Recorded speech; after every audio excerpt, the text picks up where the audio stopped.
Welcome to the Affluent Sales Minute. I want to talk to you about how to capitalize on the marketing value of the holidays. You see, your actions from December through January 1st are going to determine the new assets you bring in next year.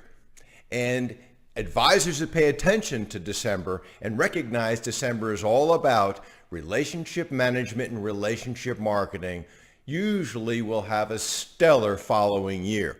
Now, the holiday time you see is the perfect time for strengthening and establishing this emotional connection with clients, centers of influence, and prospects. Why?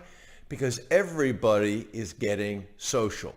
So here are basically 5 tips that frame the best practices of elite advisors. Step number 1, or tip number 1, is you really need to review your Know Your Client worksheet, Know Your Center of Influence worksheet. You really want to review what you know about the clients, what their hot buttons are, all peel back the layers.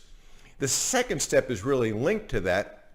From Know Your Client worksheets or Know Your Center of Influence worksheets, then you really have to sort of review the strength of your relationship. This is really going to determine the activities that you engage in, what you do for that specific relationship to strengthen the emotional connectivity.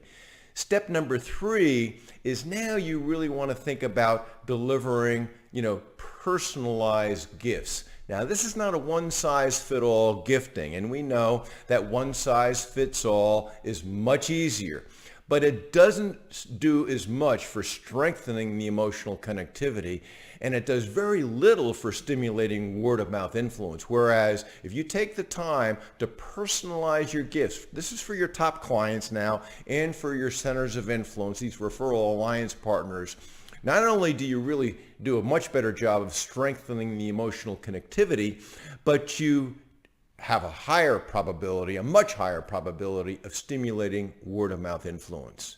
Now, tip number 4 here, or step number 4, is you want to create a holiday calendar. You want to have which social events are you going to host, which social events are you going to attend, who's hosting, who's attending, which clients are invited, who's going to the social event, when are you delivering your gifts, because these gifts should be delivered. So you make a calendar on this, so you're putting the structure that's necessary. And the 5th tip, or step number 5, is execution. Activity drives the dream. So you want to hold yourselves accountable for execution. But there's no question about it. The holiday time is your time for optimizing the client relationship, strengthening these client relationships, meeting new prospects from the spheres of influence of your clients, word-of-mouth influence stimulated from your referral alliance partners, filling your pipeline so the upcoming year can be a stellar year for new AUM. Bye for now.